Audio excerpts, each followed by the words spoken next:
લક્ષ્ય ન્યૂઝ, એક નજર, એક લક્ષ્ય. ધારીના પ્રતિષ્ઠિત આગેવાનો દ્વારા આવેદનપત્ર આપવામાં આવ્યું. ધારી પ્રાંત કચેરી ખાતે સિટી સર્વે દ્વારા છેલ્લા 30 વર્ષ દરમિયાન કોઈ સર્વે થયેલું ન હોય તેમજ મિલકત સંબંધિત બાબતોને લઈને ધારીના પ્રતિષ્ઠિત આગેવાનો દ્વારા આવેદનપત્ર આપવામાં આવ્યું હતું. આ આવેદનપત્રની મુખ્ય માંગણીઓ અનુસાર છેલ્લા 30 વર્ષ દરમિયાન ધારી સિટી સર્વે વિભાગ દ્વારા કોઈ મિલકત સંબંધિત સર્વે થયું ન હોય, ઘણી મિલકતોને લઈને આજે કાનૂની વિવાદ ચાલી રહ્યા હતા, તેમજ હાલમાં જ કાર્યરત થયેલી ધારી નગરપાલિકામાં પણ જે ધારી વિસ્તારના અલગ અલગ પરાઓમાં હતા તે પણ એકત્રિત થયેલા હોય તેમને પણ પ્રોપર્ટી કાર્ડ, મિલકત સંબંધિત બાબતો જેને લઈને ઘણી જ મુશ્કેલીઓ પડતી હોય છે. આ બાબતને લઈને અગત્યની ગણીને ધારી ગામના પ્રતિષ્ઠિત આગેવાનો દ્વારા ધારી પ્રાંત અધિકારીને આવેદનપત્ર આપવામાં આવ્યું હતું. આવેદનપત્ર આપવા માટે ખૂબ જ મોટી સંખ્યામાં લોકો ઉપસ્થિત રહ્યા હતા.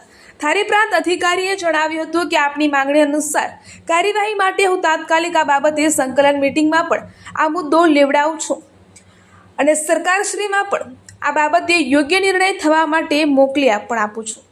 રિપોર્ટર ટીનુભાઈ લલિયા. સાહેબ, આજે અમારા ધારીના સૌ શ્રેષ્ઠીઓ, પૂર્વ ધારાસભ્ય માનનીય શ્રી મનસુખભાઈ ભુવા, જેઓ હાલ ધારી નગરપાલિકા કારોબારીના ચેરમેન શ્રી તરીકેની જવાબદારીમાં છે. હું શાંતિલાલ પરમાર, અમરેલી જિલ્લા ભાજપ અનુજાતિ મોરચાના મહામંત્રી તરીકે જવાબદારીમાં છું.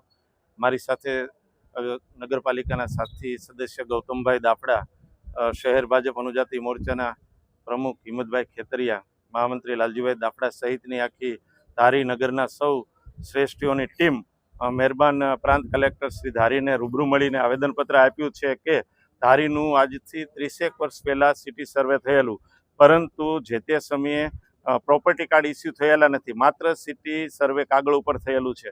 જે તે સમયે ભૂલ એ થઈ હતી કે સિટી સર્વે જ્યારે કરવામાં આવે ત્યારે એ ખાનગી જે મિલકત છે, રહેણાંક મિલકત, એના પ્રોપર્ટી હક ટાઇટલ ક્લિયર કરવાની જવાબદારી સરકારશ્રીની હોય છે. જે તે સમયે જે અધિકારીઓએ સર્વે કર્યું તેમાં ટાઇટલ ક્લિયર કરવાના કામે તપાસ અર્થે ગયેલા ત્યારે ઘણી વખત એવું બને કે કેટલાય મિલકત ધારકો બહાર ધંધા અર્થે હોય ત્યારે એવી મિલકતો નોટ ફાઉન્ડ અથવા તો મળી આવેલ નથી, એવું કંઈક કરવું જોઈએ. એને બદલે જે તે સમયના સિટી સર્વે ઓફિસરે ખૂબ જ મૂર્ખામીભર્યું કહી શકાય એવું કામ કર્યું છે અને એ મિલકતોને શ્રી સરકાર બતાવી છે, જેના કારણે આજે ધારીના સૌ લોકોએ કાયમ માટે કોર્ટ કચેરીના ધક્કા ખાવા પડે છે. મિલકતો ટાઇટલ ક્લિયર નથી. ઘણી વખત ઘણા કિસ્સાઓમાં તો એવું બન્યું છે કે 30 વર્ષ પહેલાં જ્યારે સર્વે થયું અને આજે એટલો લાંબો સમય થયો તો કેટલાયના વાલી વારસો, મિલકત ધારકો મૃત્યુ પામ્યા છે, એના વારસદારો 2-3 પેઢી ટ્રાન્સફર થઈ ગઈ છે. કેટલી મિલકતો તો 8-10 વખત વેચાઈ ગઈ છે અને ત્યારે એવી મિલકતોનો આજે ટાઇટલ ક્લિયર કેવી રીતે થાય?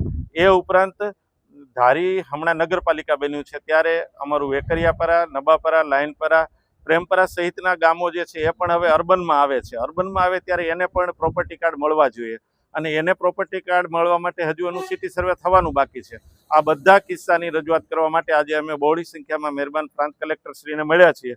પ્રાંત કલેક્ટર સાહેબને આપણે અભિનંદન આપીએ, કારણ કે સાહેબે અમને આજે પ્રથમ મુલાકાતમાં જ એવું કહી દીધું કે હમણાં તાકીદની જે બેઠક મળશે સંકલનની સમિતિમાં પણ લઈ લઉં છું અને સરકારશ્રીનું ધ્યાન દોરી વહેલામાં વહેલી તકે ધારીના લોકોને આ પ્રશ્ને ન્યાય મળે એના માટે પ્રાંત કલેક્ટર સાહેબશ્રીએ ખાતરી આપી છે. આ તકે અમારા પત્રકાર મિત્રો ભાઈ જેવુભાઈ જેઠવા અને ખાસ તો આ વિષয়ে અમને વધારે જેમણે જાણ કરી છે એવા હનીફભાઈ નાડ, એમનો પણ અમે ખૂબ ખૂબ આભાર માનીએ છીએ.